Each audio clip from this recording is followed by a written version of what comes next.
I don't know. The things that trip antitrust are, in my opinion, they're so weird. Like there was one blocked recently was it Spirit and Frontier, them merging that got blocked or something. Oh God.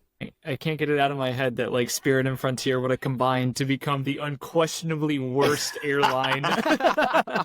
Like nobody would have been able to question it.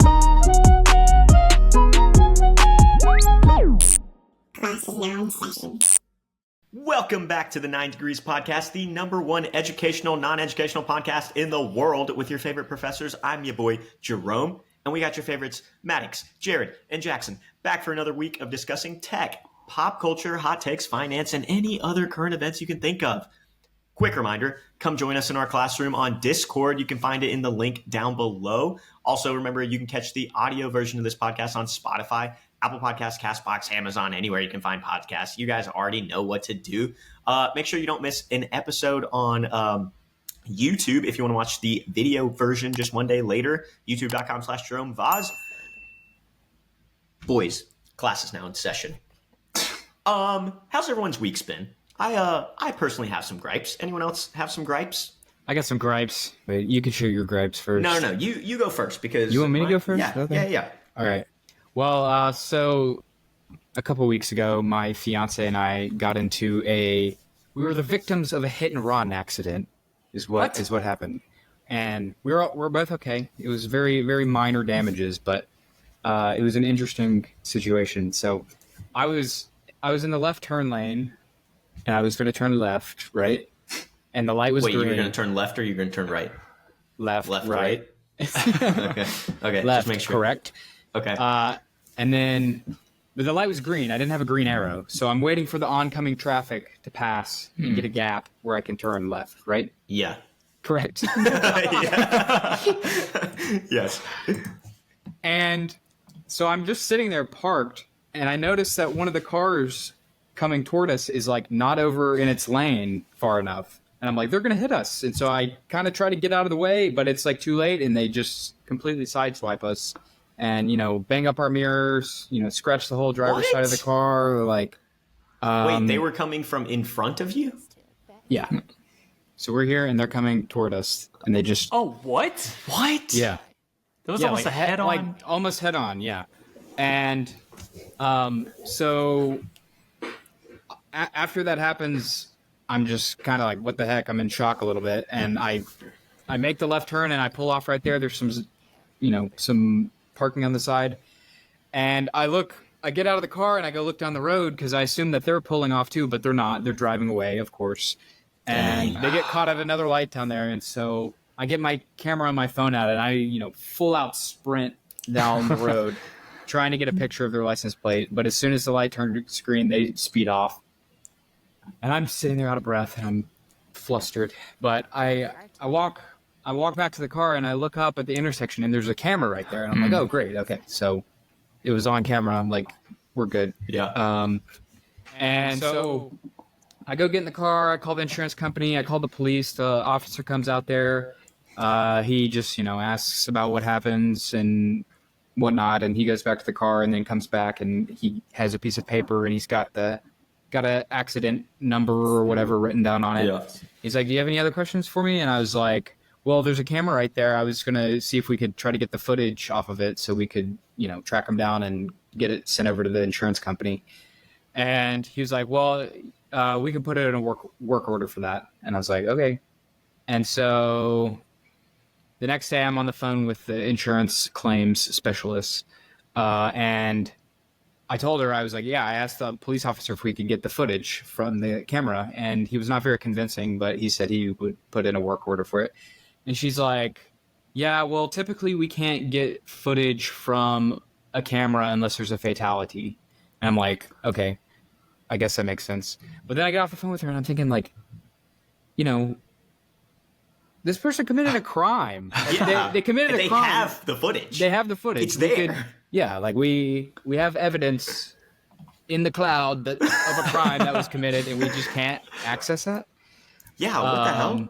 What are they, crazy? So, yeah, I don't know. That happened. It was a little frustrating. Luckily, the damages were minor, and my insurance is going to cover it, but And, Still sucks. The experience with the insurance company, very pleasant. State Farm, they're really great if you actually do get in a wreck. They're not a sponsor yet, but reach out to us. Sponsor us. But No, quick sidebar. I had something similar a couple weeks ago, and I called the Arlington Police Department, and I was like, "Hey, can you guys send like a cop out here?" And they said, "Are there any injuries?" And I was like, "No." And they were like, "Are both cars drivable?" And they said, "No." Or I said, "Yes, both cars are drivable." And they were like, "Then no, we're not going to send a cop out there." And I was like, "What?" And they were like, "All they're going to do is like exchange information. We've got like a bunch of other stuff going on over here. Like we don't want to use up forces if you can just exchange information yourself." And I was like, okay. I was gonna say maybe I'm a fool then because obviously our car was drivable. It wasn't that bad, but I guess it was different because it was a hit and run. Yeah. I think they do have to like you're supposed to report that. Right. Type Mine thing, was it was a very sweet old man. He left or he stayed and called Geico immediately, and then Geico took care of everything for me. So It's also hashtag sponsored. yeah. Geico State State Farm, Farm. Geico. We're the insurance I've got podcast. Progressive. Yeah. I have Progressive too now. I also have Progressive. So maybe we should get There's the real Progressive. sponsor. Yeah. One of you guys can have the pre-roll ad, one can have the back roll, and then one can go in the middle. All right. No, Well- that's much bigger than a small gripe. By Yeah. the way, Well, that it's was a hit and run. interesting. I mean, also just like a more philosophical thing. Like, we could like, at least traffic crimes, we could completely like eliminate them. Yeah. You know? Also- but like then we get into like surveillance dilemmas, you know, which is Well, another thing is like, are you telling me I have to die to be able to get this insurance Right. claim? Like no, that's the only way. they covered it, but Right. you know, it was covered under like a uninsured driver policy. Yeah. Where So bizarre. It's like we could, you know, typically if you wreck into somebody, your insurance pays out, right? So it's Right. we Like could you shouldn't have had to gotten- pay a deductible, right. but now you do. And I did, and I'm gonna have to. So, you know, we could have one gotten their insurance information, and two, they committed a crime. They should get in trouble for that. I agree. You know, I agree. there's still a criminal out there that has been unpunished.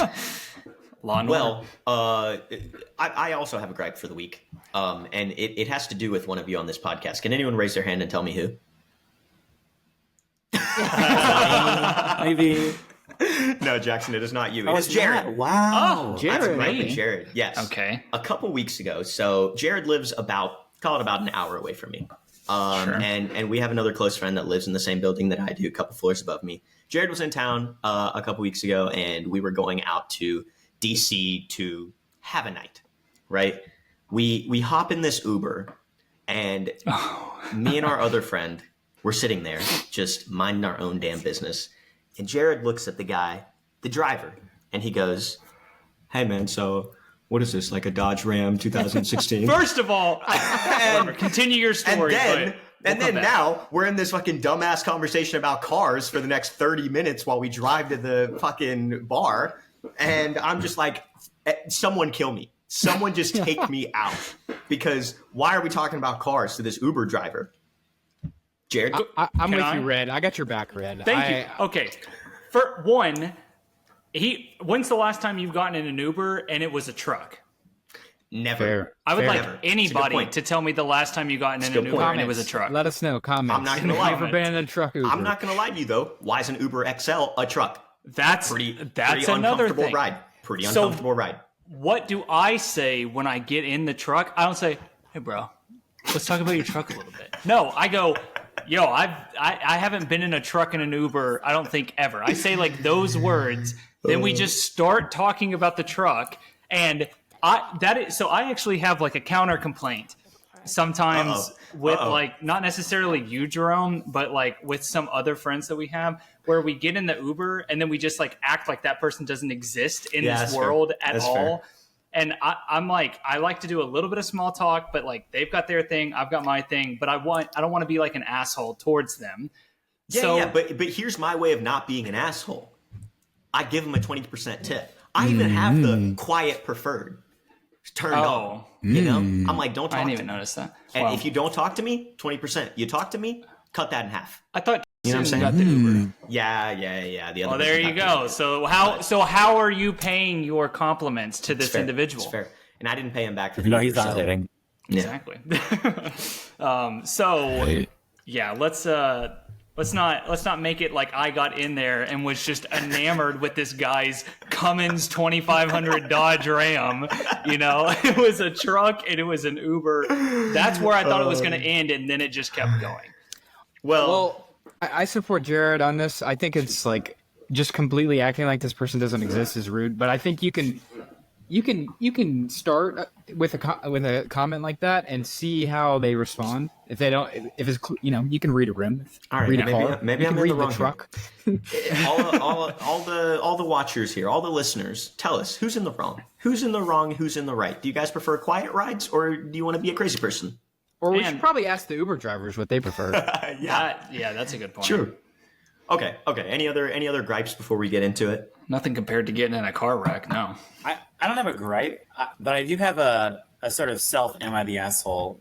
I want some advice, basically, is what I'm saying. Okay, so I work at this company where a lot of the employees are not native English speakers. And so there's this one employee at the company. This isn't going where you think it is.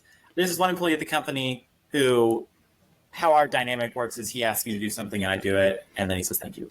Whenever he says thank you, what he says is thank you, I appreciate it, but he spells it like the past tense of appreciate. And so my question is, this is very silly. Is it wrong of me to correct him? How long has this been going on? For like over a year. You can't do it. You can't do it. Yeah, you It's waited done. too long. It's done. You can't do it. Well, that's an interesting, because if the first time you do it, you're like, oh, is that just a typo? But then after a while, it's like, okay, obviously they. Well, I have a question. Can you pretend like you also just learned that it was appreciate No, it that's for the first time that's ever? frankly ridiculous. Hey, Or I I'd be just, insulted I that you just even learned actually. insinuate that. Or maybe you ask him to do something for you, and then you say, thanks, I appreciate it. Yes. That'd be the nice way to do it. Or That's you what I could was gonna say. say. Much appreciated. No, that's going to confuse it. That's going off the rails. Okay. I actually like Jerome's suggestion because that. I mean, we don't talk like a ton, but okay, I'll keep that in mind next time. Anytime I need him to do something, Yeah. which I can think of reasons why, Yeah. I'll do that. Give him Yes. an I appreciate it. It also seems passive aggressive though, and I don't like passive aggressive. No. I like being it's full not. aggressive. Or you just send him the link to this episode and he'll figure it out. True. Or if you really want to like choose violence, you could say you could also say I appreciated, Yes. and just keep that going forever. And just to your death. Right. Well, I think that's a good start. Let's get into our current events for this week. Or I guess month, actually. Apologies. There's been so much that's happened this month. You got Super Bowls, you got Apple released the Vision Pro, you got earnings calls, lots of things happening. I want to start off on a little bit of a lighter note, aka Super Bowl topic, specifically one Mr. Kanye West. He had a Super Bowl commercial. Have you guys seen it? Yes or no? Nope. No. None I guess of I you wasn't guys paying say it. attention. Dang. Okay. I am going to show you guys Oh, God. what this commercial looks like. Did this actually get aired during the Super Bowl? This was aired remember during this. the Super Bowl. 30-second ad. He paid $7 million for this. Oh Are you gosh. ready? It's just a quick 30-second video. What is up with his mouth? Like what? That's all he said. The entire commercial, all he says is, hey, what's up, guys? I used up all my money on the commercial spot, so we ran out of money to make the actual commercial. But all I want to say is go to Yeezy.com. That's Yeezy.com. I got some shoes and some clothes, and that's it. That's the entire commercial, filmed on a literal iPhone. $7 million, right?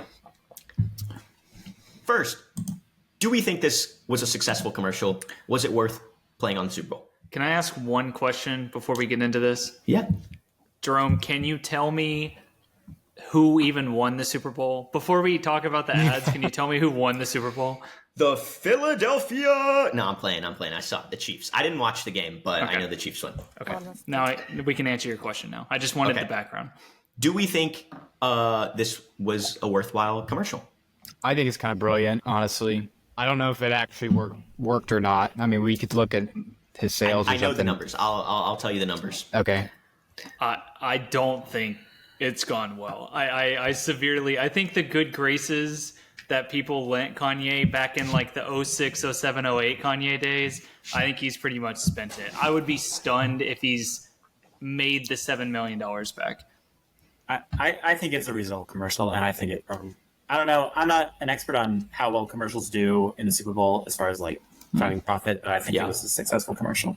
And this is not. I don't care. I'm very indifferent about Kanye. I don't really have a position on him, but I feel like just in general, it's like clever and kind of funny. I would It's like think, when I think it would do Coinbase did the QR code. Yeah, You know, like just intriguing. yeah. Okay, well, I'll tell you the numbers. YeezySupply.com or Yeezy.com, whatever you want to call it. The week post Super Bowl made $19.2 million. There you go. Oh, wow. Almost a 3 times return on ad spend. Whereas you've got all these like major corporations, Procter and Gamble, Doritos, whoever, spending not only $7 million on the 30-second spot, but then also spending like an additional $30 million on production. You know, genius. What were the sales, would you say a week after the Super Bowl? I believe so. What were the sales the week before the Super Bowl? Man, don't do this to me. You know, Well, because this podcast I is would not guess for facts. not anywhere close to 19. I would guess way less. Yeah, I would also assume way less. You never know with this guy, though. I mean, he is currently like rolling out an album. He's posting his wife all over his Instagram. Maybe he's got sales. His teeth look like shit. Yeah. Very questionable look from Kanye in that video. I don't know will if that was say- part of the video. I do think if like, I think the maybe not genius part of it, but like an intelligent like thing about it would be if he said like, oh, I spent all my money, so I can only do it on my iPhone. And in reality, he was just like, I'm just going to do this on my iPhone and say that I spent all the money. No, I completely agree. What he claimed was that he's again so far in debt that he used up all of his money on just the Super Bowl spot. There's no way. Yeah, I mean, it's kind of brilliant No way. because you can be like, I mean, who cares? Like lie. Who cares about that lie? Completely agree. I mean, the fact that we're talking about it here, I hadn't even seen the commercial. Like, it worked. You didn't show me another Super Bowl commercial. You showed me this Super Bowl commercial. And the lie is always more entertaining than the truth, you know? Facts. Disagree, but okay. Okay. Let's move on to some more serious things. Apple Vision Pro. You guys see this thing? Is this the one where people are walking into traffic doing things? Yes. Walking into traffic. Go ahead, The Jackson. meme I see a lot is that one meme where those two guys are eating at a restaurant and they're both wearing the Apple Vision Pros. I've seen that meme many times. That and the guy getting out of the Tesla truck is the one that I've seen. Oh yeah, like I think the first day that it was out, someone got pulled over for driving their car while wearing it, you know, and it's like, what do you even book someone with that? Like, or like, why are you doing that? Is that for cloud, for Hold social on. media, for internet cloud? Is that like basically texting while driving?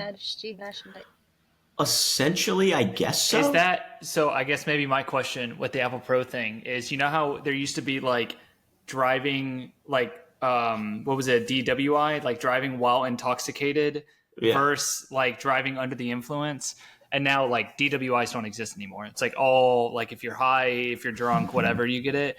Do you think technology is going to go from like texting and driving to just like technology and driving?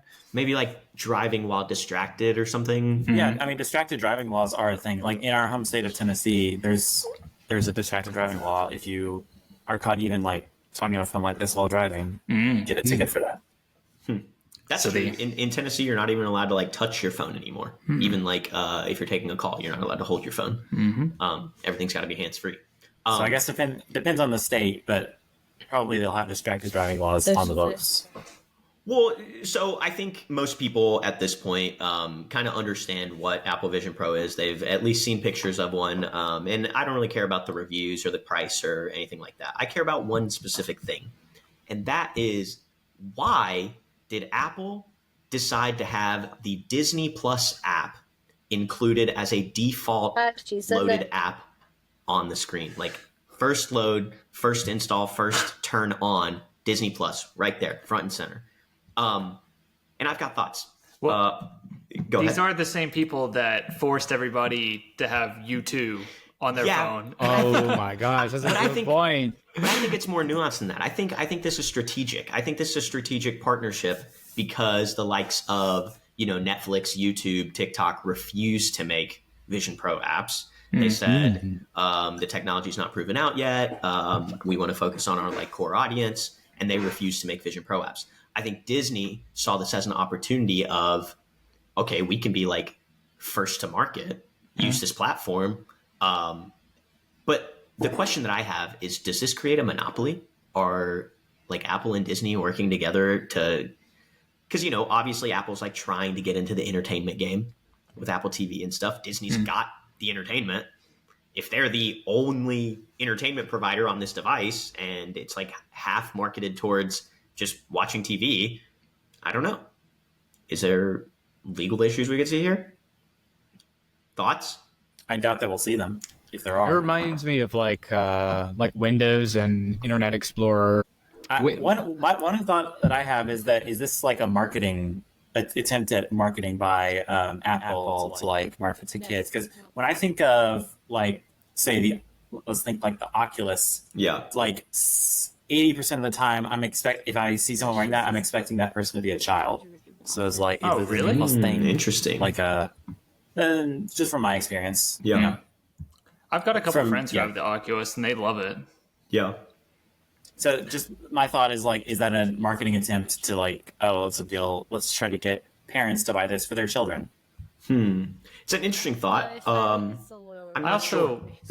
I would say, I think, from the monopoly perspective, you said it, TikTok, all the other apps all the other companies aren't making apps for it. So it's not Apple said, I don't want your stuff, and then just threw Disney on there. Everybody had an opportunity, right? Well, I also wonder if it's another way for them to differentiate their revenue. How you guys always see those articles about how Google pays Apple $1 billion something to be the preferred search engine on Safari. I wonder if it's a similar situation where Disney's paying Apple X number of dollars to be, the only entertainment product on Apple Vision Pro. Maybe. They've got plenty of fires in their own house that they're trying to put out. Yeah. So maybe this is their Hail Mary attempt to get back in the red or back in the black, get out of the red. Well, I've got a couple other things here. Speaking of Meta, Jackson, thank you for the lead in here. Facebook had their earnings, or Meta, I guess, had their earnings for the first time ever. They're declaring a dividend for their shareholders, 50 cents per share. Similar to the last one, not where you think this is going. I have one specific question here. Mark Zuckerberg owns 350 million shares. Okay. So you can do the math there on how many dollars he's supposed to get sometime in March. But here's the part I want to talk about. You go on BBC.com. You go on BusinessInsider.com. This is literally how they headline these articles. 50 cents per share. Mark Zuckerberg has 350 million shares. Mark Zuckerberg to get $700 million from dividends. And I'm just I literally look, these articles have been up for a month at this point. And I'm no one looks at these, because 50 cents times 350 million very clearly equals 175 million. Did we miss something? The only article that I saw that got it correct was Time Magazine. So it's obviously one of these ones, BBC or Time Business Magazine Insider, sponsorship. We want correct news. Yeah. Well, I'm glad there's at least one that had that number, because then if everybody said 700 million, I would be sitting there being well, clearly I'm the idiot. Yeah. I don't know what I'm doing. Right. No, but isn't that crazy? Isn't that crazy? The disinformation. Wild. How do you miss that as an editor? I would say the missed information. Yeah. Missed information, not to be confused with miss it information. That's just being a dumbass. Yeah, I guess that's what happens when you get ChatGPT to write your article headlines. Well, also it just shows that all these people are just copying each other's articles and just posting it on their own websites. True. No one's actually doing their own math or doing their own due diligence. It's crazy. It's wild. But good for them. Good for Facebook. Good for people that own Facebook. I don't know. Do any of you guys own Meta? I don't think so. I don't own any individual stocks, so. I got to be completely honest. I just got out of college. I don't own a lot of things. You have It's a a car. pretty sweet ride. Well, Yeah. I don't actually all the way own that car. The bank You're- owns a pretty The sweet bank. ride. I had to get them to send my title to Maryland, so I don't own shit. I've got one other thing I want to talk about for this week. You guys have credit cards, I assume. Anyone have a preferred credit card network that they use or partner? I've, Express. Ooh, that's You use what? American Express? That's Yeah, that's yeah. actually Delta Miles. My God. Business savvy.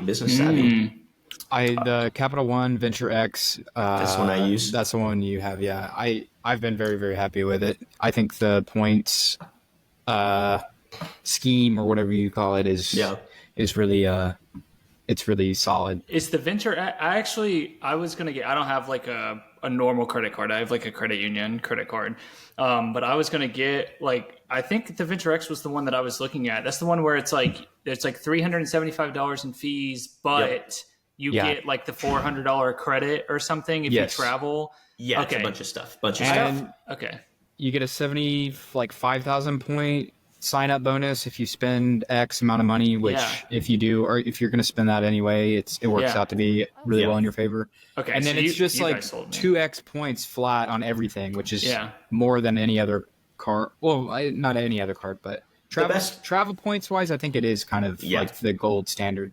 And then the thing that I like the best about it is they have their own travel portal that you go to use these points when you book, but it doesn't restrict you to a certain airline. You know, you can book on any airline, and it's not there doesn't appear to be a premium that you're paying to do this. Like it matches up with like Google Flights or whatever. That's right. And you can also use it for hotels, like short-term rental type things. 10x points on hotels. And you get 10x and 5x points on flights, I think. And rental cars. So if you book on their portal, they have everything, and it seems to be comparable to just anywhere else you would book. But I think the points you can generate is much. Damn, Jerome, you have a similar experience? That was the biggest hashtag sponsor of the episode, by the way. Yeah, I mean, pay us. No. I think the only other comparable card, in my opinion, is the Chase Sapphire Reserve. It's Chase's version of like the $400 credit card. Okay. And I think that one's pretty similar. I have noticed for me, because I have both. Well, I don't have the Reserve. I've got like the one tier down on Chase, like the $100 version card. And what I've noticed is flights, for me at least, whenever I've looked, tend to be cheaper on one platform, and then hotels tend to be cheaper on the other. And that has been like pretty consistent for me. But I don't think you can go wrong with either. I think they're both great. Okay. I mean, I'm sold on the X. I was going to go for the X anyways, but now I'm really sold. Well, but what I wanted to talk about was Capital One. I'm glad that you guys brought it up. Are going to buy Discover Card for $35 billion. It's kind of crazy. Which is insane. I, first off, didn't even realize that like Discover Card was that big, I guess. I don't know. You know, like in the US, don't we have like 4 different credit card like payment network people, like Visa, MasterCard, Discover, and Amex. So it sounds like Capital One's trying to make a move to like essentially make like the next, like take Discover's network and like make its own payment network. But I mean, $35 billion deal. They're projecting like 20% return per year on the investment, which is like what relative to the stock market. Well, maybe not right now, but historically, like double stock market returns. Absolutely insane. Absolutely insane. I don't know. I used to have Discover Card back in the day as like a student. I think this is gonna be great. The one question that you would have is like, would this even go through like the FTC? Like, is there monopoly considerations here? Because there's not many like you know, consumer credit card banks that are this size in America. But Jamie Dimon, CEO of JP Morgan Chase, says, let them duke it out. He literally said, quote, I'm here for the competition. Like, let them be competitive. And if they have some sort of unfair advantage after it happens, then like we'll complain about it then, and the FTC can take care of it then. So, I mean, the fact that you get a competitor CEO to like co-sign a deal for you. Yeah, that's interesting. Kind of weird. But I mean, to me, this is like, well, from like an antitrust perspective, it would be more concerning if like one of the payment networks was buying the other one, and then there were only Like three. Visa bought Discover. This is still like a vertical like integration, and if it gives them a competitive advantage, that seems like just like capitalism to me. It's like the that's other fair. companies got to step their game up. Yeah. Yeah, it also seems like Discover or Capital One. Discover. If I could align on it, it seems like Discover. To your point, Jerome, I knew people who had like the student cards as well. Yeah.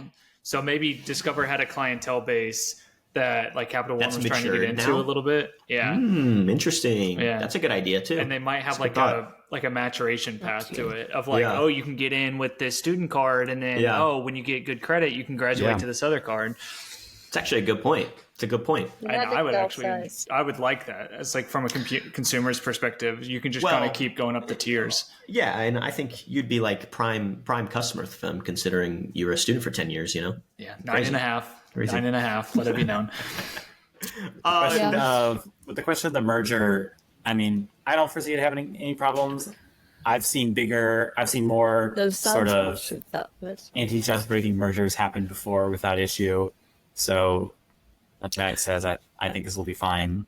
Yeah, I don't know. The things that trip antitrust are, in my opinion, they're so weird, Like, there was one blocked recently was it Spirit and Frontier, them merging that got blocked or something? Oh, God. What does that make them like a quarter of the size of like a Delta or something? I think it would have made them. So I think the reason they would have become like the number 4 largest airline in America. But I think the reason it got denied was because it was like consolidating low fare airfare. Like they consider them to be different markets? Kind of. Like they're almost competitors with like JetBlue, Frontier, Spirit, Southwest type deal. And like the merger would have created like the largest amongst those. Yeah. I can see it. Yeah. In my head, it's goofy. I can't get it out of my head that like Spirit and Frontier would have combined to become the unquestionably worst airline. Like nobody would have been able to question it anymore. Yeah. Well, God. Those are all the things that I wanted to talk about for the week. Maddox, you got any things you want to talk about? Yeah, I got some stuff here. I guess I'll start with my AI stuff. I thought this was interesting because I saw this. Like ChatGPT's growth is flatlining apparently noticeably. Interesting. Like users? And I could like kind of feel it. I felt like the interest in the new stuff rolling out with AI and these large language models was like, kind of dying down. Like I couldn't. So it was interesting that came out and it confirmed it. It's the web traffic to ChatGPT is down 11% from its peak in May. I feel like they've been putting out a bunch of new features though. Is that trying to just acquire more users? Like they just had what's it called, Sora? Come out. That's the video one. Version. I just don't think they're quite as groundbreaking as like the initial like allure of the. They did have a huge start. Yeah. Right. It was like sort of bomb out the gates. Right. Well, do you think others are catching up? You're saying that's the problem, or just like the innovation's not there anymore? I just think the kind of novelty is worn off for most people, and the new things coming out just aren't nearly as impressive. So, I kind of was feeling just like the hype was kind of dying down, and I thought that was interesting to see that it actually is based on the data. Contradictory to that, though, Nvidia had blowout earnings and gained a record-breaking $272 billion of market value in a single day. I think there should be some antitrust laws about this. I don't know how you can control it, but it's insane. But I just thought that was interesting because obviously, I don't know, if you're following, Nvidia has had a massive run-up along with other artificial intelligence-related stocks. And so I'm kind of getting the feeling that this is kind of running its course. But clearly the markets and don't agree with that yet. I think there's probably like a lag. Yeah, that's the word, lag. Yeah. Okay. So I don't know. That's something I'm watching. Well, that's what I was going to ask. Do you think? I know like Nvidia usually stays at the front of those kind of waves because of the items or the processors that they can like output are usually like integrated into all of that. Do you think that's going to come back down, or do you think they were riding a wave, or do you think it is like a lag where they're catching up and they're going to keep increasing past this point? Maybe not at this level. I don't really know, and honestly, I'm not really an expert on the company. I don't really get real deep in the companies. I know though that they are like actually legitimately growing very, very fast, but it's based off of this AI hype. Companies are, because of what is learned, because it is now known what is capable with just having a lot of compute power to build these AI models. There's been a ton of demand for their chips, so. But yeah, like their earnings and their revenues have definitely grown a ton because of this. But my point is kind of like, well, it's because of this, and this is starting to lose some steam, it feels like. Yeah. So I don't know. Jared, for context, Nvidia's gone up 2,000% in the last 5 years. What? Yeah. Yeah. It's pretty ridiculous. Yeah. You should look at from $40 to today it is at $790. I used to have Nvidia stock for should have held held like anymore. Should have 3 hodled. months. Yeah, Should have hodled. Should have held on to it. It's insane. It's insane. And then there's have you seen SMCI stock? What is SMCI? This I know is AMD. super microcomputer. This one has gone up 300-ish% in just since like May. So, oh my gosh, it's gone up 4,400% in the last 5 years. What is this one? What the fuck are they Nvidia making? or Super microcomputers. I don't know what they do. I I just guess they're know. making super microcomputers. Yeah. there in the name. Okay, good point. Wow, that is incredible. Anyway, Wow. yeah, I don't know. That's just kind of, I'm always keeping on the pulse of the AI stuff. I So. saw like that. That's made it to where Nvidia is now the third most valuable company in the world. Yeah. Yeah. Amazon and What? Apple were bigger. No, Microsoft is number one at 3 Wow. trillion. At 3 trillion, Apple's just below at like 2.7 or 2.8 or something. That's really and then surprising. Nvidia's coming in at 3 at like 2.3 trillion. Nvidia is worth more than like Samsung? Oh, Samsung's nowhere up there. Samsung's not even traded on the U.S. stock exchange, I don't think. Oh. Well, I know like Samsung basically like rules South Korea, doesn't it? Yeah, but you got to Yep. think like the money circulating in South Korea to go in the stock market is probably not nearly as much as the U.S. stock markets. I'll come off the ledge on Nvidia because I know, like, I mean, But- when they were doing the crypto farming as well, I mean, they're not necessarily wrapping their business model around that, but Yeah. the more processing power you can get out of it, the quicker that you can mine it. So it makes sense. I'm surprised that AMD hasn't caught the wave as big as Nvidia has. That- It's actually a little surprising to me. Yeah, I thought they were basically cut of the same cloth. You Yeah. know, maybe one it gets a little bit ahead of the other, but I don't know much. Right. So Right. So yeah, and just kind of related to the AI stuff, Neuralink. I don't know if you guys are familiar with what's going on at Neuralink, but Give the listeners a quick synopsis of what Neuralink is.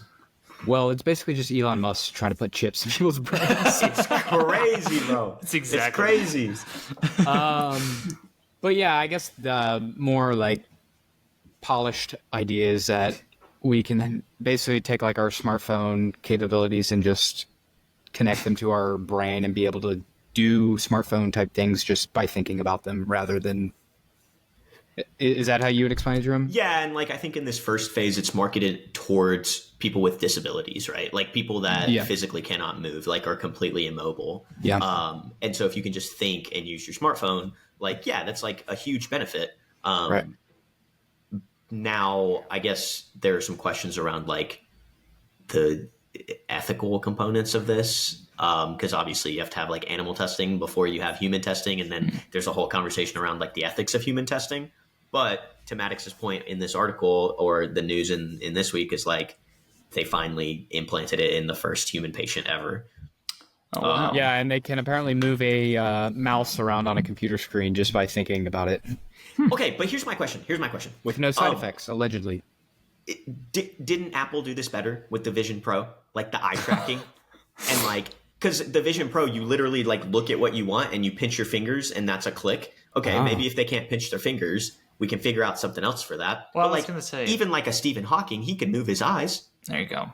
That's what So I was like, gonna say. do we need these chips, or can we just look at people's eyes? You know, I don't know. That's a I good guess only question. time will tell. Market will tell which one.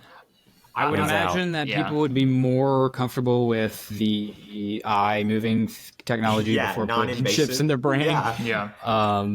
Do we But know I how can much also this see the procedure chips costs? in the brain being able to have more capabilities and be more accurate and that type of Fair. thing.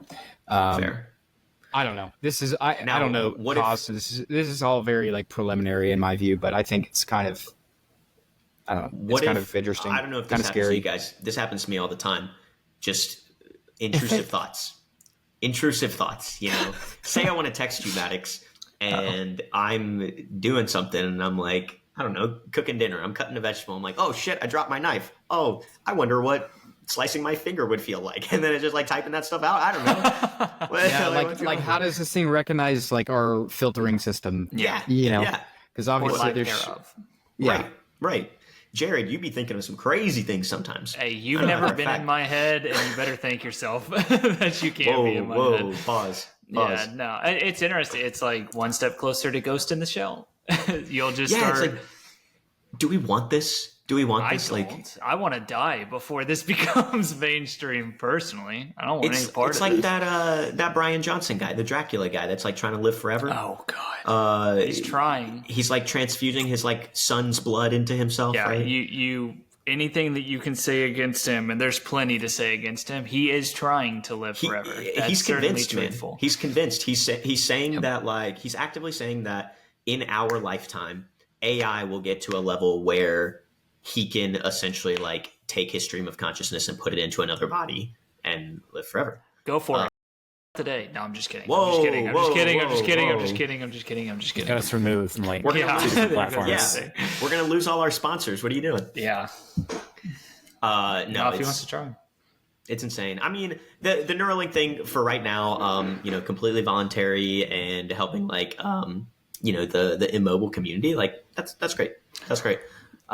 If that's where it stays. That's great, yeah, and obviously there's some ethical considerations that Yeah. there are with a lot of things, new technologies, but Of course. Of we'll course. grapple with those as they come, I suppose. Crypto stuff, FTX, do you guys know FTX? You know what's going on with them? Yeah. That was the Sam Bankman Altman Fried. What's his name? Whoa. Wait, what'd I do? That's not his name? Sam Bankman Fried. Sam Bankman Fried. Sam Bankman Fried. Which I thought it was Sam Altman. Sam Altman's ChatGPT, OpenAI. Oh, yeah. That's the guy that got fired and rehired. Okay. Yeah. I'm with you. So yeah, apparently FTX purportedly is going to be able to repay all of their customers in full, and it's pretty much just because of the rally in crypto that we've seen. Really? The value of all their assets is like can actually cover their liabilities now. Wow. Granted that they liquidate them all at current prices. Yes. But yeah, I don't know. Won't that I thought it cause was- like a dip in the market though? Then We'll see. Maybe you should get short here. I don't know. Not investment advice, but I don't know. I thought that was kind of interesting because I don't remember the exact numbers, but it was like at the time all this was coming out, it was like they had like they owed customers like $12 billion and they had like $2 billion or something. yeah. And don't quote me on those numbers because those are off. But it was basically like they had like a 75% hole in their balance sheet, and now they can cover all the customer liabilities. That's insane. Essentially now. Wait. So what have they'd been doing this entire time? They didn't like Going through like sell off anything. bankruptcy procedures or whatever. I don't know. Okay. So they couldn't sell anything yet. Yeah, they got to go do with all the paperwork and all that stuff. Got it. And so I still don't know if they're going to sell yet or not, but apparently they can cover all of it now. So That's Well, crazy. they freaking should. They should sell right now while they can cover that position. also there was a picture that came out of Sam Bankman-Fried in prison. Oh, I saw this. You saw this? Yes. And there was also like a quote. He was like with these, I don't know, these rough-looking figures that were also in jail with him, and apparently one of them said that this guy is weird as shit. But all right. What else we got? Jared, you got any stories you want to talk about? Oh, I can go lighter for us, at least lighter than what I've been saying recently. So, I mean, the biggest thing in my world, so my world's mostly dominated by sports. So right now, like Jerome alluded to, Super Bowl is over, football's over officially until this time in August or September next year. But for me, the sport that I care about the most, professionally at least, the sport that I care about the most is college football. But professionally, it's baseball, and spring training's back. Pitchers and catchers have reported. We've already had spring training games being played again. Big moves in the season. Shohei Ohtani moved from the LA Angels to the far, far distant land of the LA Dodgers. Juan Soto's to the Yankees. In the Orioles news, we are, I forget Corbin Burns, I think was his name. The NL Cy Young pitcher. If you're looking for any help from any of us, it's not coming. No, yeah, I'm on my own here, but no, mine was just spring training's back. This is where I start to go to my final form every year. Is when baseball comes back. Really? Yes, baseball is. I'm not gonna lie. How do we feel about baseball? Because I'm not a fan. Oh, well, Jared, you got 7 or 8 months to get into your final form, so it's gonna be a slow build up. 162 games, All-Star games in July, playoffs in August, How October. many games? 162. Every year. It's just twice as much as basketball. Yeah, and I think basketball has an atrocious number of games. It's too many. I was thinking about this earlier this week because spring training started again. Baseball is so interesting because the things that make you good during the regular season, because it's 162 games, and let's say you get 3 at bats for each player, you probably get more than that in a certain game. So you've got an incredible data set to work off of. So what usually works for a team over 162 games doesn't always work for the playoffs. Because the playoffs are at most for most guys, I think at most it's 20 games, maybe if you played the series all the way out. So it's interesting. You can have these teams like last year, Dodgers, Braves, Orioles, Astros, all get knocked out. The 7 seed Diamondbacks, I don't know if they were the 7 seed, but they were low. They were I think they were 6 or 7 seed. They make it all the way to the World Series, and they swept the Dodgers, beat the living shit out of the Dodgers. Braves went down to the Philly. So it's just interesting. The thing that I love about baseball is that while it is a slow burn, all the way, it's like a good movie. It's like a slow burn, and then playoffs are there, and you can kind of reap the crops you grow. So we've just started. If you're a baseball fan, come join the Discord. Come talk to Jared because clearly he's talking to himself in this podcast. I am. I'm not a huge baseball fan, but I think at my bachelor party we're gonna go to a Braves game. Ooh, we're gonna be in Atlanta. Wow. Let's do it. Yeah, let's run it for the bachelor party. Because it's July 4th weekend. We got any games happening then? I don't know. We'll look it up. I can look. I'm sure. Okay. I'm sure. Well, if there is one, 50-50. I don't care about baseball, but I like going to the stadiums and this is what I'll say. Yeah, baseball games are if you're looking for a cheap venue to go to and catch up with a friend that you haven't seen in a couple of months, you go to a baseball game, you get yourself a beer, you get yourself a dog, you sit down in the shade. Don't sit in the sun, as you're going to get burned to a crisp. But you sit down in the shade and you just talk for 4 hours. Actually, it's 3 hours now because they sped the game up a little bit. Yeah, go talk to your friend for 3 hours and have 3 beers and then have a good time. I'm not going to lie. I went to the Braves Stadium May 2023 and watched the Braves game. Yeah, the new one. Spent the entire time inside at the bar. Probably drank 6 or 7 drinks. Yeah. Had a great time. Was making an absolute fool of myself in front of my then boss. It was great. I definitely think that they've, especially the newer stadiums, they've made it a place that even non-baseball fans can go have a good time for sure. Mm-hmm. So, yeah. So, I'm just talking to myself, but it looks like they're playing the Giants on July 4th. All right. The New York Giants. New York Giants. No, the San Francisco Giants, unfortunately. But wait, I was being serious. No, as New York Giants are football, but that's okay because I'm the sports guy. It's fine. I got us. We're fine. I got it. This makes me so angry. But there is a home game. All right. What else is going on, Jared? Oh, What so else you got? to maybe try to bring people back in a little bit, what I wanted to do, because I'm trying to, while like moving to the city, trying to take advantage of the city a little bit more, I have been trying to go to the library a little bit more recently. So what I'm going to do is I've got a little What has article. happened? I know. Jared's entire segment is all over the place. Oh, yeah, What's but- going on? I'm But into what we're going this. to, I love we love Jared and we love what he's into right now. it's Dr. thank you. Red. Thank you.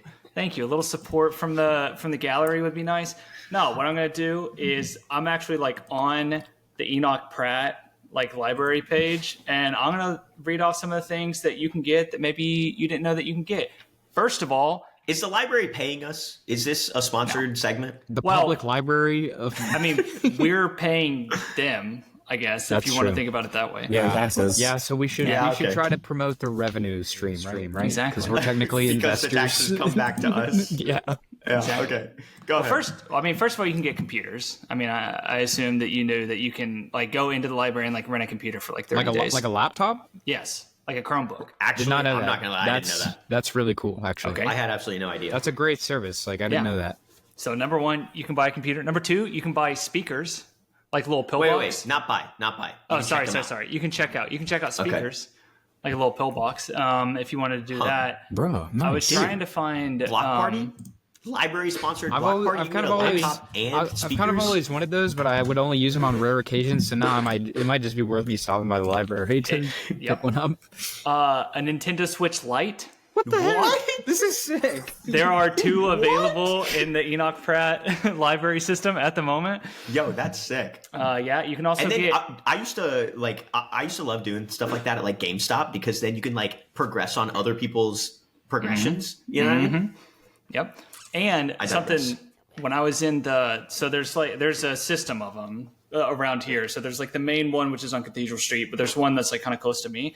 I was walking through, I forgot they have like PS5 video games. Like they've got NBA 2K like 24 that you can get for Dang. like, you can rent it for like 30 days. And like they do it where if like somebody else isn't like in the queue, it like extends 30 days and then it extends 30 days again. Wow. So you can And- have it for like 3 months. You can literally have it Reminder- until somebody else wants to rent it. Exactly. And Nice. reminder to the people, like, this is a public library, so getting a card is free. Yeah, exactly. All you have to do. I only needed my license. Like for some of them, you need like a bill Yeah. or something else. But all I needed, I walked in, got a license, and they're nice to you. If you go in there with like the Yeah. proper paperwork, they're like, It's "Oh all my like god, retired thank old you." people. Yeah, they're awesome. You can get bongo drums. Yo. That is something that you can get. Oh, that's kind of sick. Yeah, That's sick. and kind of in the tech space a little bit. I was actually looking at this while I was in the library this past weekend. There's this robot that you can get as well that's called like a Q robot, like CU. I can't do an E, but basically it's like a robot where you like, it's a bunch of like little like blocks. And then it's got like, you can do it with like any kind of like coding interface, but you can like code it to like make certain noises or to like move a certain way or to like light up a certain way. And it's supposed to be like a teaching tool for like programming, kind of like you can use Minecraft Interesting. and like Python. That's But awesome. anyways, Can I be an asshole for a second? sure. Computer, phenomenal. This Q programming thing, phenomenal. Sure. Why are we using our tax dollars to buy Nintendo Switches and bongo drums? Because some kids can't afford a Nintendo Switch. And everyone deserves Yeah, a Nintendo asshole. Switch, Jerome. Okay. Are you That the does- asshole? Answer. Yeah. Yes. Okay. That does make me an asshole. But it's I'm fine. gonna say I'm a big fan of libraries personally. I knew Jackson had my back.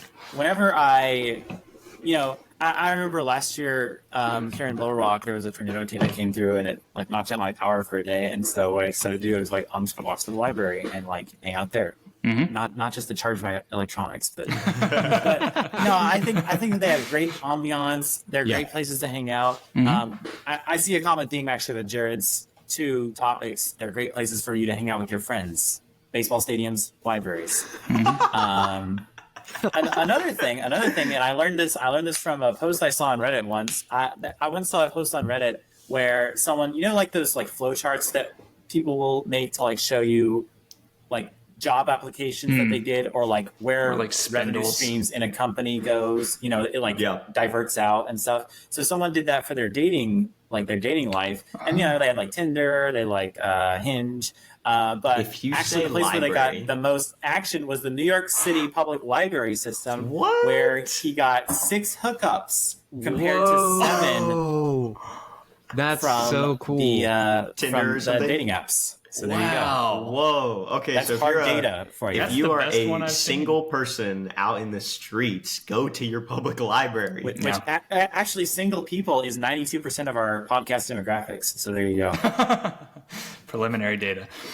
Wait, I don't understand where that data came from. This is episode 1. But okay. Wait, so do these libraries, do they have like how do they enforce if people don't return these things? Oh, I mean, they could probably charge you the price. That's I mean, that's they. revenue streams. You put a card on file? Is that a thing? I mean, they have your Typically license. not. Yeah, they have your license, so I they feel probably have like- your address. Yeah, they've got I know ways.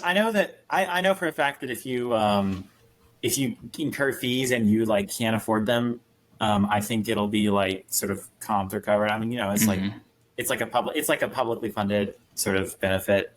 But Yeah. they do charge fees. I don't know where else they get. I mean, they get donations. Some of bigger library systems. That's true. That's true. Yeah, I mean, you like whatever your account is, you'll have it's kind of like when you get in a hit and run and you can't get the license information.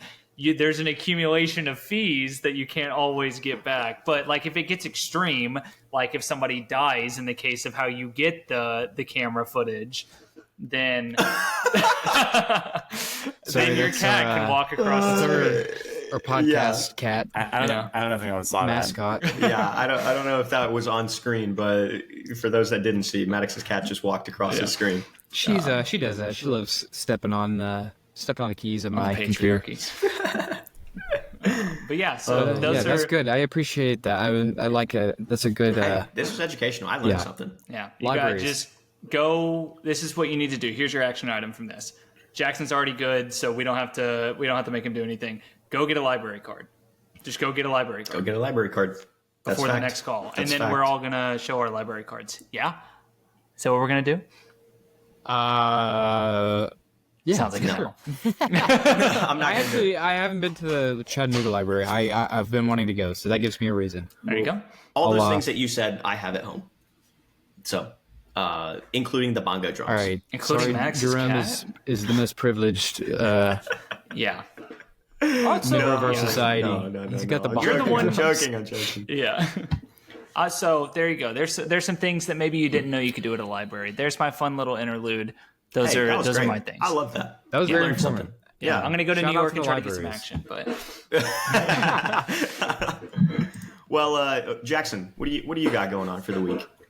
All right, so this past week I learned about some news that I think I and many internet users have been waiting for 10 plus years, and that is Reddit has finally announced and filed for their IPO listing on the New York Stock Exchange. Let's go.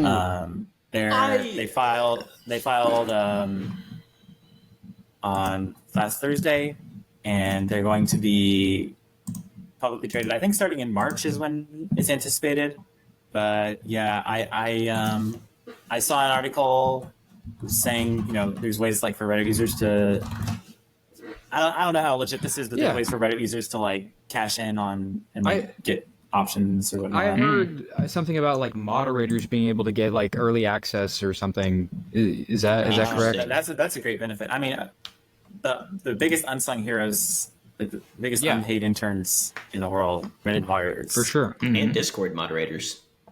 Okay, maybe not desperate moderators. Well, Jackson, I'm curious. Why do you say I didn't know that this was an anticipated thing in the Reddit community? Why is yeah, that? so I mean, it's sort of been talked about. Well, not really talked about, but it's like Reddit has made decisions over the past, over the course of maybe possibly their whole sort of like 20-ish year existence, where users have speculated, this is like to prep for the IPO, mainly doing things like suppressing sort of controversial issues that have popped up on Reddit, controversial communities, sort of questionable,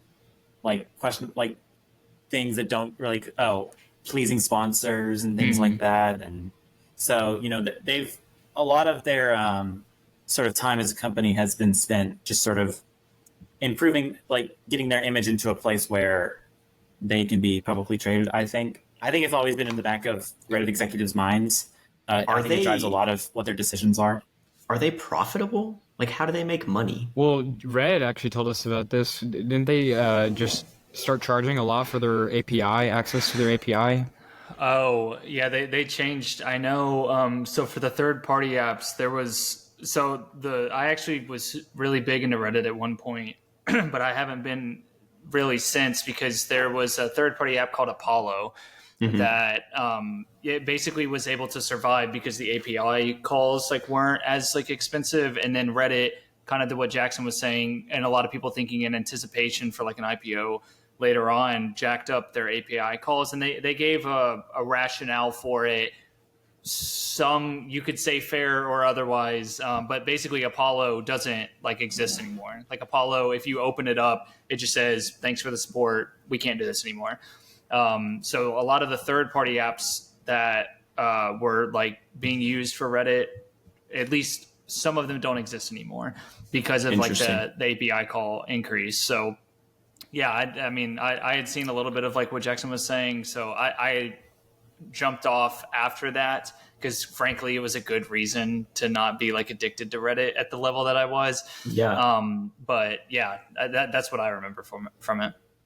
So yeah, I imagine most of the revenue comes from their API, third parties building apps on Reddit data to make a different type of user experience for people. Paying for that API is probably where their revenue comes from, and then advertising. They have small in-site sales. Yeah, like Reddit Gold customization stuff. Reddit Gold, yeah. But yeah, well, I mean, to your question about are they profitable, they did report a net negative loss, or a net negative, a net loss in 2023. Although it was up, or the loss was down from the previous year. So, and I mean, I think last year was when they did the API switch, and so I mean, you could say that that's kind of like the sort of across the board tech. They do a lot of sort of revenue grabbing moves. I think Netflix has made a lot in the past year or so. So I don't know. This one's interesting to me. I kind of don't get it. I don't think they should IPO.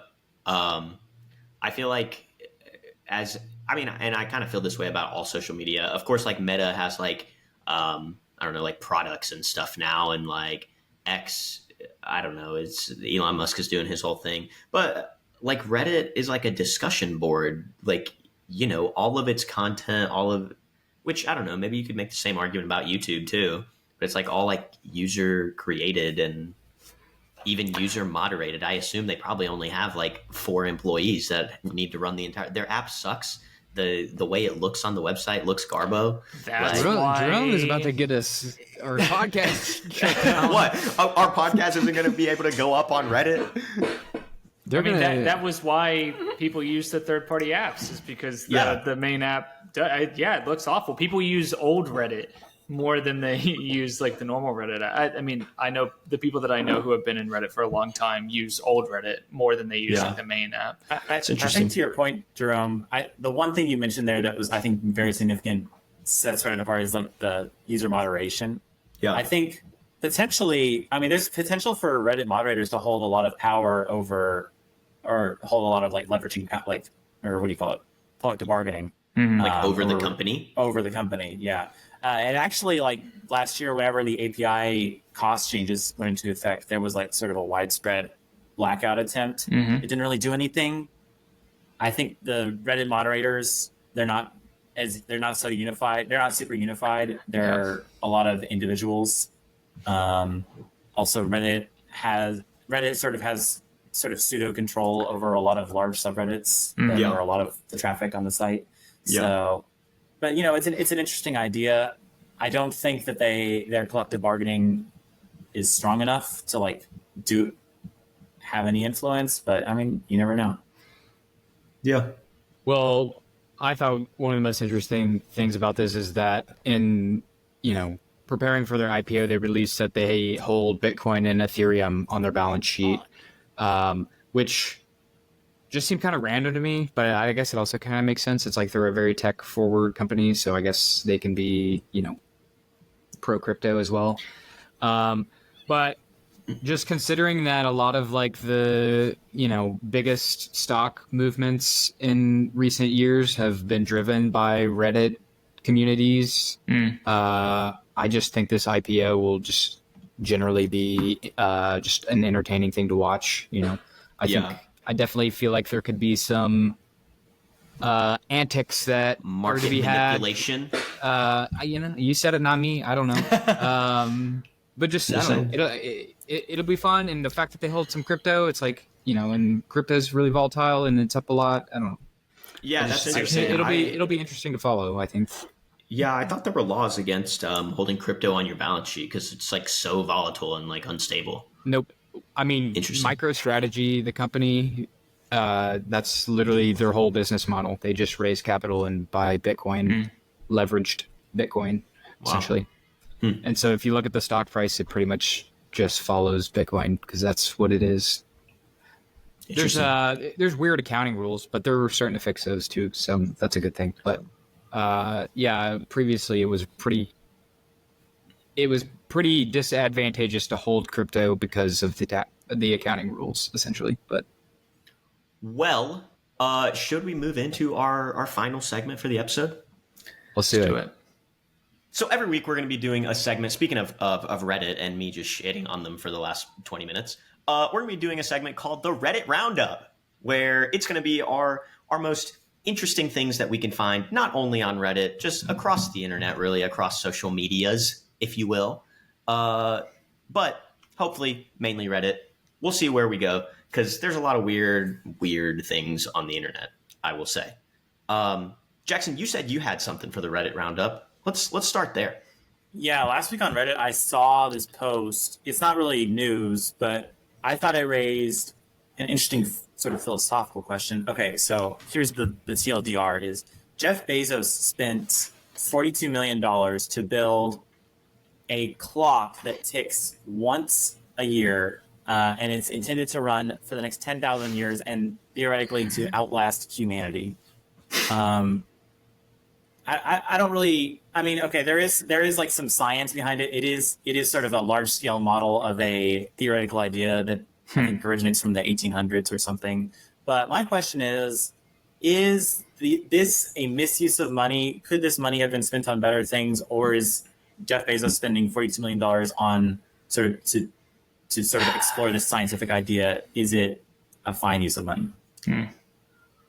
What is we gotta start the scientific idea? Like, what's the point? Well, like, I mean, it's just the idea of like creating a clock that can run for a very long period of time, that can outlast humanity, basically. Well, if it outlasts humanity, we don't know if it. We already did that, though. Good point. Computers, the sundial. We gotta stop giving. We gotta increase taxes on rich people, man. First he goes after Reddit, then he goes after the rich people. Well, actually, I take that back because I don't think giving tax money to the government is necessarily the answer either. But we gotta start taking money away from rich people. I don't know. Man, this is wild. $42 million on a clock that ticks once a year. Wait, what do you mean so far? I don't know. It's still under construction, I think. Yeah, it's going to be more than 42 million. Maybe, I don't know. Dude, who knows? Why do we need this clock? Maddox could literally code something in Python that does this for 10 minutes of your time. But to the point, like if you code it on a computer, eventually, like the static charge, eventually gets lost. Even if I'm running the scientific idea, host it on a website. Is it about the mechanical pieces of it? Okay. The idea is that the clock is mechanically designed to. What's the point of this? Sort of last forever. I mean, that's kind of interesting. Push the edge. That's kind of interesting. I mean, honestly, I'm not even going to lie. $42 million interesting though? I'm not even going to lie. I would have rather him invest $42 million more into Blue Origin, his like space exploration program, and like make it more competitive with SpaceX. I would have preferred that to this. What are we doing? Well, that's a good. I was going to take it there because that was my that was an analogy. Like, what do we feel like the space ventures that billionaires are doing? Is that a similar thing, or is there more practicality behind that? I think there is, but huge cash burn, but I think it's more practical. Like if something's out there and we can find it, like we already know, like the Earth is at a certain point in time not going to be feasible as like a place for humans to live. Like we already know that, right? Wait, what? Say that again. We know that at some point in the future, the Earth is not going to be feasible to like host humans. I mean, like, whether that be Depends on how overpopulation, far away that is. Right. Yes, but at some point in time, whether that be overpopulation, whether that be like using up too many resources, whether that be climate change, whatever, at some point in time, the Earth is no longer going to be like a feasible it could home. even be like a And I'm saying I don't know if that's in 10 years or in a million years, but we know years. at some point in time. yeah. So it's Sure. like, so from that perspective, It's at like, least a risk. It's a probable yes, risk. like space exploration Just as- is like, if you can find something out there, yeah, you're like mitigating a potential risk that is out there. That is a known. This clock, we know how to tell time. Why is it clicking once a year? I also the idea of a year is like not correct anyways, right? That's why we have leap years. Does it click like an extra 1/365th of a day on a leap year? Well, a year is 365 and a quarter days. I think we're getting too muddled into details. Right. I did want to. Interesting points on the. Oh, go ahead, Jared. I wanted to throw one thing in there. So $42 million. Jeff Bezos' net worth is $196 billion. That's the equivalent of like $25 if you're making like 120 grand a year. That's the other thing. It's So, like you telling me you've never thrown $25 basically into the drain with like buying a beer in DC. No, it's true. It's true. I mean, that's the other level. I do think it could go better somewhere else. Interesting idea. Not $42 million. Like, who am I to be telling people how to spend their money? People made their money. They should be able to spend it however they want, I guess. Yeah, Can I make one more interesting point on the Blue Origin thing? Because Jerome, you're talking about it like space exploration, but I listened to a podcast with Jeff Bezos on Lex Friedman's podcast recently, and he talked a lot about it. And I didn't really know anything about what they're doing, but he was talking about part of what they're trying to do is take a lot of the industrial, like, manufacturing and stuff that we do here on Earth that's harmful to Earth and putting it in space where it's not harmful. And so therefore we can make Earth last longer. That's a good idea. Type thing. So it's like, I don't know. I think of how much shipping costs would be. Yeah. Well, it's good for Amazon. That's what he's trying to build. He's trying to build the infrastructure, like the rails. Basically, he was talking about it as if building, we spent a lot of effort building roads on Earth. Yeah. He's trying to build the roads to space. He was saying that's interesting. He was saying that he wants students in their college dorm rooms to be able to code up infrastructure that can move freight to and from Earth and start businesses around it as easy as it was to create like social media businesses. That's a very interesting idea. Actually, lifetime. I like that as like a high level concept a lot. Obviously, I'm the poke holes in things, guys. And, my first question is, does my Amazon Prime subscription go up to $10,000 a year because of shipping costs? No, you get the space add-on. Yeah. Now, instead of free 2-day shipping, we have free 2 light year shipping, You would be. I just I feel like,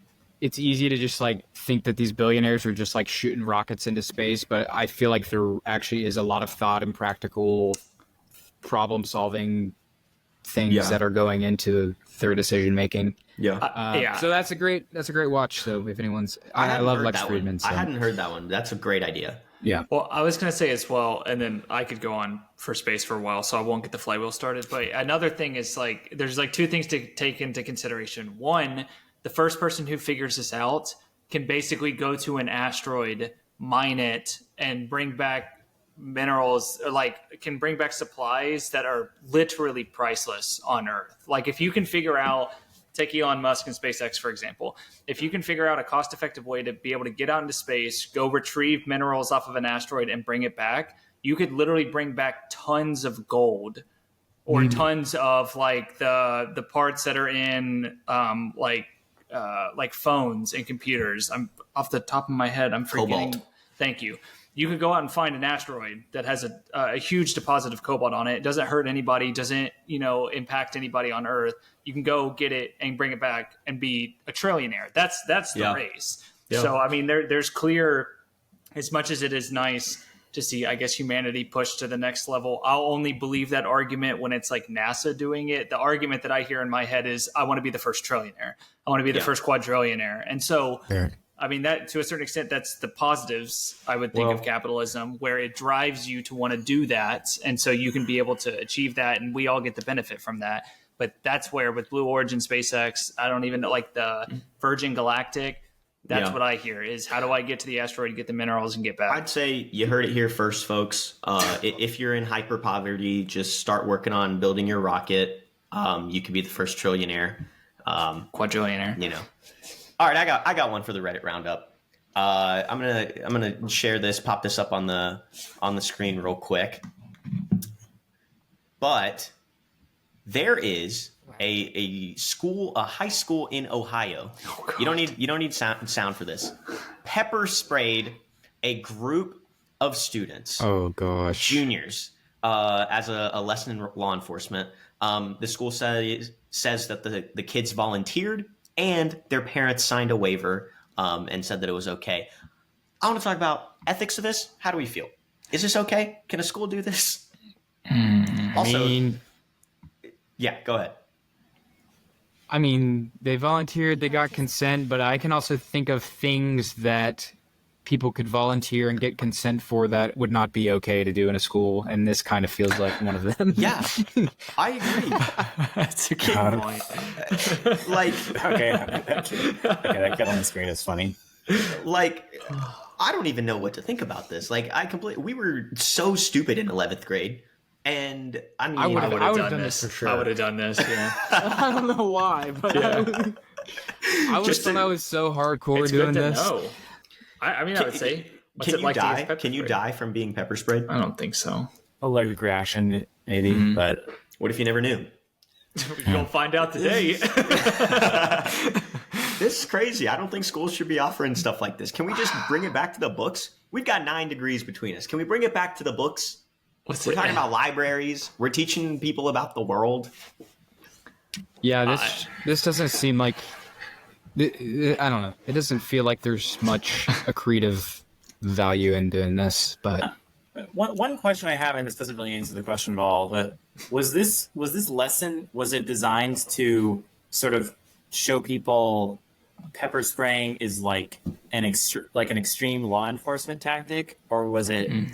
That it's not that big of a deal. That doesn't seem like what it was, because I think it was like a police officer doing it, so it seemed like a pro-police thing. But I mean, I don't know. I think posing that maybe it was like a junior ROTC thing. That could potentially make sense. Yeah, I could see. This is one of those where I refuse to have a strong comment on this until there's like more information, just because I could see it go both ways. Maddox made an outstanding point that made me reconsider my argument immediately. But I mean, this could be something where, like, if they were doing it to say, like, this is like, for like women, it's like, this is the kind of weapon that you possess to be able to get away from like an attack. Like, this is what you have in your bag. I'm saying, like, as like to know like what it's like. As a woman, if you're threatened by an attacker, I don't think you should have to feel what pepper spray looks like. You should just be spraying. No, I mean, like, like, this is like the whatever. I don't know. Maybe I'm losing. I've lost the point. This is a bellin. No, I could see an argument for why you could do this and it not be like a terrible idea. Here's a follow-up question. Could this be like, you get detention one day and your parents can sign a waiver that says instead of detention, you get pepper sprayed in the face? I'd be down for that. Like a form of punishment? Yeah. You would rather get pepper sprayed than go to detention? No. That's what I'm saying. I don't know if that's better. That doesn't sound okay. That sounds like abuse, no? I think all of us are in the pit. Yeah, okay. Maybe we should move on. I've got one more for the Reddit Roundup, unless anyone else has anything. This was just a funny post from the best of Redditor updates, and it is titled "Crocheting Butts." How? Question mark. That's it. Just says crocheting butts. How? And this is what it says. So, I'm crocheting the grimace from McDonald's for a friend, and I'd really like to give it a grape juice dump truck dumpy, but I don't know how to crochet butts. And then it gets like really into the details of it. Right now, I'm on the 23rd row, and the row ends on the 44th stitch. Where do I go from here? Edit. I should also add the pattern I'm writing for this goes head to its Welch's grape juicy ass rather than stubby legs to head. I've seen the trick where you just thread a needle through its lower back and bottom, but I don't like how this converts the final project. It leaves weird stretch stitch holes in the pattern that gives a Hank Hill butt vibe. Oh my god. Have you guys seen the Hank Hill butt? No, what is Pull that? it King up. of the Hill? Pull it up, yeah. Okay. You gotta pull it up. Hank Hill. Oh my god. Butt. Oh my god, we gotta pop this on the in the video. I don't. DLC from the service or TOS. Oh yeah. Don't. Oh yeah. Dang, okay. Good call. Well, Good call. If you go and look Yeah, at it, you that's don't what do my that. fiance We'll blur says it. my butt looks like. Look up the Hank Hill butt. That's exactly what Maddox's looks like. Oh man, that is so funny. That's so funny. Well, everyone, that has been the first episode of the 9 Degrees podcast. Like we mentioned before, if you want to interact with us, the professors, and talk about all the current events live and as they're happening, make sure to join the classroom in our Discord, link below.